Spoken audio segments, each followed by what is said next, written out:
Hello, everyone. My name is Dr. Enrico Dplcecore. Thank you for joining us for another week of living a full life. This week, we're going to start a series on early childhood development and how to raise healthy kids through the different stages of development and life. It starts from infancy all the way up to the teenage years. And there's certain milestones and obstacles that parents need to keep in mind as we're parenting our kids as they grow to raise the healthiest human beings possible, both physically, mentally, emotionally, and chemically. I mean, this is the whole point of parenting, and we can empower ourselves. You don't have to be a neurosurgeon to raise your kids in a healthy way. Not that neurosurgeons are the healthiest people in the world, but that's a different story for a different day. So let's start on this series. I don't know if this is going to be a 3-part series, 4-part series, 5-part series. It depends on how much I feel like talking and who we intend to bring in and talk about the stuff. But let's start early on. When it comes to raising healthy kids, we need to build a strong foundation. So we got to have the basics of healthy childhood development, and it's we need to understand how that works. So we need to know the importance of these early childhood developments. Now, for you parents with older kids, you're like, hey, doc, I missed the boat on that. So does this still pertain to me? Yes, because there's some things that are influential throughout our entire life. So understanding how development works, maybe this is a great podcast for soon to be parents too. They can be ahead of the 8 ball on this, is understanding the developmental years of the elementary all the way up through elementary school for our kids can be very powerful to know when to hold them accountable for certain things.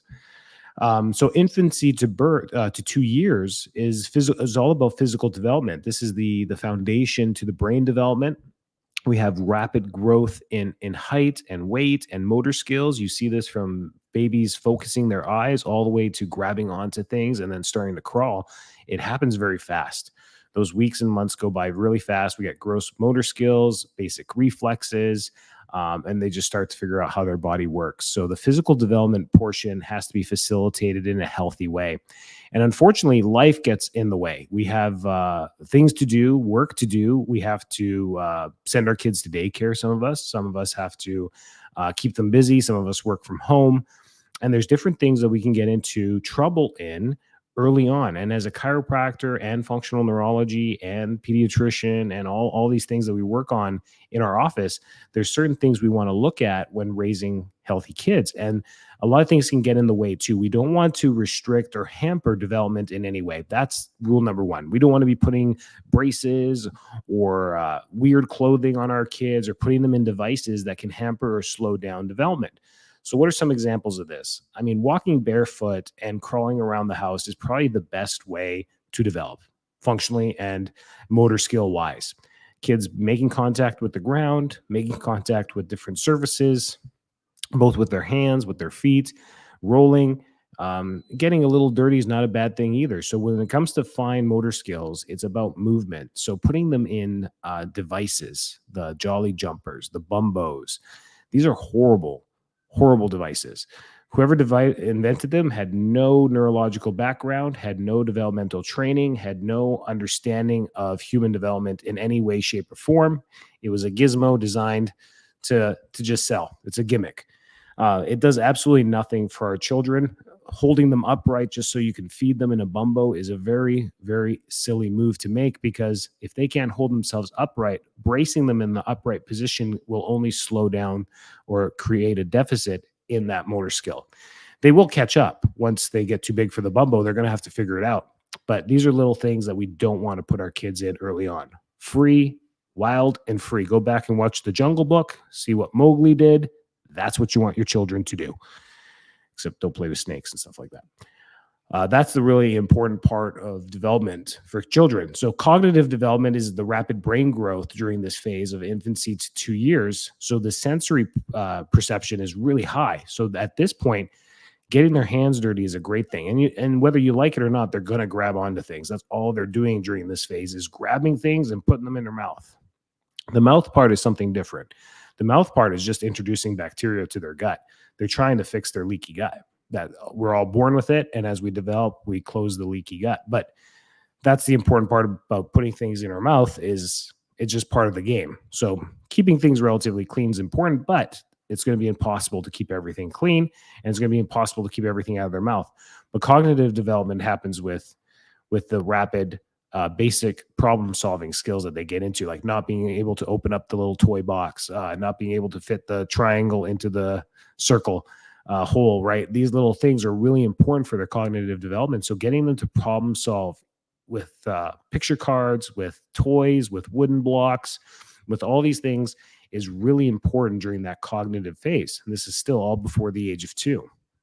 And then social and emotional development, being able to see emotion. This is how they learn about emotional development, is through parents and through the people that they're around them.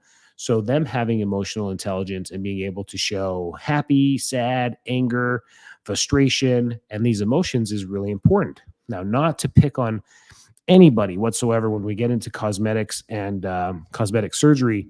Um, Parents, I mean, especially women at a younger age, are getting into these things where they're trying to get rid of wrinkles, they're trying to get rid of um, cosmetic issues with their face, but they're also altering their face altercations as well. So they can't raise their eyebrows, or they can't make a face, or they can barely smile, depending on the use of Botox or fillers or whatever it may be. And with young kids, this is an issue because as a parent, you're the one that they see the most. So if they can't see you smile or make emotional cues, then they won't be able to learn those emotional cues very early on. So putting them in front of a TV isn't going to teach them that either.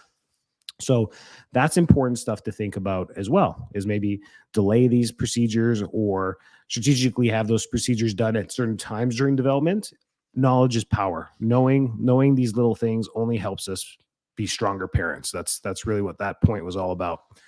Um, then we have the toddler phase. So this is 2 to 3. This is a really important time. This is where physical development and continued growth in height keeps happening. Their cognitive development goes through the roof, where the vocabulary expands quite a bit. So these are the types of things you want to keep an eye on. By the age of 3, we should have a child that is well versed in communication, both physical cue, eye coordination, and with language. Their vocabulary should be growing very fast at this point. And social and emotional development as well. They should know how to play alongside others. They should know, not to hit by this point. But we usually give them a break by the time they're, 1 or 2. They're still learning these things. So disciplining them before the age of 2 doesn't make a lot of sense, because they're still trying to figure out what to do in the world. So that's an important time too. And I squeeze that 2 to 3 in there because it's a unique time where it's a buffer zone. It's a gray zone where we don't have to hold our kids accountable by the age of 2 to have full vocabulary. We can give them till 3. We can really be lenient on that. And then we got the preschool age. Preschool age is 3 to 5. And this is where development continues, a refinement of fine, gross motor skills. I always joke with the dads in the office. I'm like, this is why you don't take a baseball and try and play catch with your 1-year-old. Maybe play with like a squishy ball or something that won't hurt them, because their hand-eye coordination at 1 is not there. But with your 5-year-old, now you can start throwing and they can start catching because they've got that development. So that's 3 to 5. Cognitive too, we get rapid growth in language skill here as well. This is where not only are they speaking, now they're starting to put together the alphabet, words, letters. They may even start reading by this point, which is pretty cool. They can put together 3, 4, 5 words, a full sentence. Some of them are actually reading short books at this time, depending on how engaging you made reading in your household. Pushing kids to read by the age of 3 is obnoxious mentally for the children, because you're putting them so right brained that you're just creating a heavy focus on that side of academia, where it ends up not balancing, and we'll start lacking in some other things when we do that. So not pushing it, but if it naturally comes along, man, that is great. Facilitate anything that comes along naturally, any talents or anything that your children have. These are things you want to just let them do. If they enjoy doing it, painting, reading, coloring, whatever it may be, facilitate it. Let them run with that at this age. This is where you're going to see. You're not going to see the next Wayne Gretzky at 4. I know we all hear these stories about Michael Jordan, Wayne Gretzky, all the you will not see that talent yet. You may see an inclination of that type of sport or that talent, but thinking they're going to be the next Tiger Woods is not fair, because that things may change, and that happens in the next phase of growth with them. So the age of 3 to 5, the preschool area, is really just for social and emotional development. This is where we start to hone in on Their emotional development, themselves, them learning about themselves. This is where they start thinking about themselves, where they are in space, their friends, the neighbors, who they want to play with, who they like, who they don't like, who they want to invite to their birthday parties. This is where they start to think of that stuff. And then we have the kindergarten age. This is 5 to 6 years of age. This is physical development. We have a continued growth. These kids are growing like weeds still at this age. And then the cognitive development at this point. These are pre-literacy skills and early reading and writing abilities, and they can do more advanced problem solving at this time. So this doesn't mean academia. You don't have to give them a math problem or a novel to read. This is where they're just putting things together.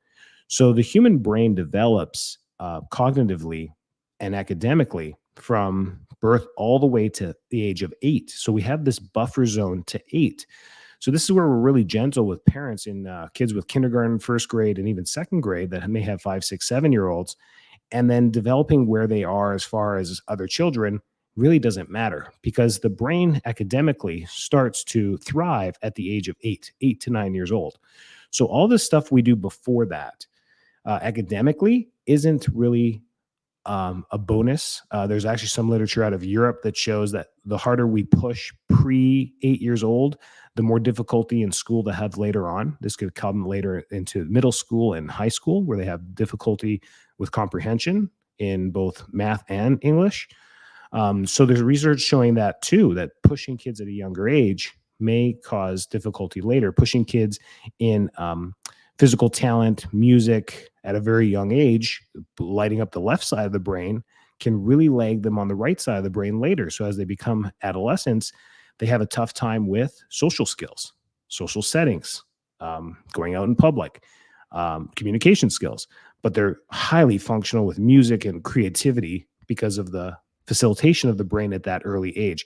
So it's all about balance in the beginning, all about balance. Doing everything is a good thing. Doing a little bit is a good thing. You can't really go wrong at this age. As a parent, all you need to focus on is being the best you can be as far as a human being. You want to be the best reflection of a human being as you can. You want to show sadness, you want to show anger, you want to show happiness, you want to show your emotions as a human being, because this will be translated to your kids and they're going to download this and realize, okay, this is emotion. This is how people may act if they feel happy, sad, angry. That's great. So your job as a parent is to just facilitate those emotions, be the best you possibly can, so that when you do get angry, the anger is frustration. The anger is visible. The anger is visual, facial wise, but the anger doesn't turn into you throwing things or breaking things or doing repetitive things that are not healthy. That's a good example for anger, is like showing it, but respectfully, and how people should expect it. Otherwise, your children learn that, okay, when somebody gets angry, I need to duck because something is going to get thrown. That's an issue. And I bring this up because it's very real. People get upset and things break, but that's one. Another one is sadness too, making sure that you're sad and not depressed as an adult. That's a tough one. Oh boy, there's a whole nother podcast there about, your own mental well-being and your own health. Moms have such a hard time with post-stress syndrome after birth. Men too, it's a tough time during those years, juggling, being a parent and work and paying the bills and everything there too. It's a tough time during those times, but you just have to kind of hunker down and say, okay, listen, I'm always being watched. I'm on surveillance 24/7 because my children are around.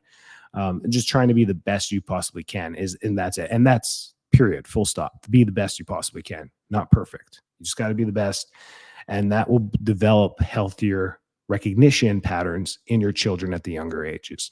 So that's 0 to 6, probably the most important phase of development, because you're pretty much creating the foundation of what the world is like for your children. You're the main role model during this time, and it's a fascinating time to be there, and enjoy it. Enjoy it. This is stressful to think about this stuff. You're like, man, I just learned 2 things that I got to make sure I focus on, but yeah, I'm a parent of 3 too. And you fail a lot, but you got to remember you win a lot too, because as these kids grow and you're keeping them safe and you're keeping them healthy, that's a huge win. It's always a win. Every night you go to put your head on the pillow, it's a win. It's another great day for being a parent. So Focus on those little things. And the whole point of this podcast, if there's one thing you walk away with, is there is no goals to hit before the age of 7. There's really nothing. You don't have to hold your child accountable for anything, even bedwetting.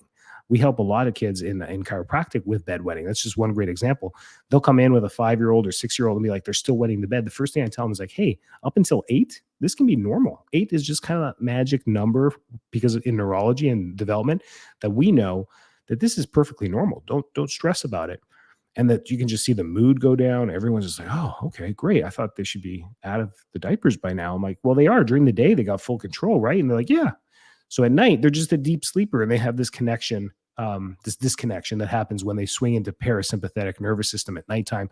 It's a natural thing that happens. We all do it. However, we won't swing that far into a deep sleep or a parasympathetic where we lose control or we can't sense the bladder. We'll actually wake up. It'll wake us up. We have to go use the bathroom. So these are all little cool things in neurology. And this is why your village and who you choose to be in your village can either make you super stressed or really calm you down. So surrounding yourself with people that support you and know you and you align with is really important. A community is probably the most important thing for you as a parent, but for your kids up until 7, just kind of go with the flow, see what they like. And all you need to do is just present yourself as the best human you possibly can. And trust me, you're doing a great job. You probably thought the opposite, but you're doing a great job. Keep doing a great job. Thanks for listening. We're going to have the series going for the next 4 weeks. Enjoy that. Can you believe we've been doing this for a year? This has been super fun. Haven't missed a week. Not going to miss a week. If you have any other topics that you want me to talk about, these are the ideas all come from you guys now. It's so great. We just keep growing. We have over 1,000 listeners. It's who would have thought this was going to keep growing? So keep listening, keep sharing, leave us a few reviews. That'd be great. And have a great week.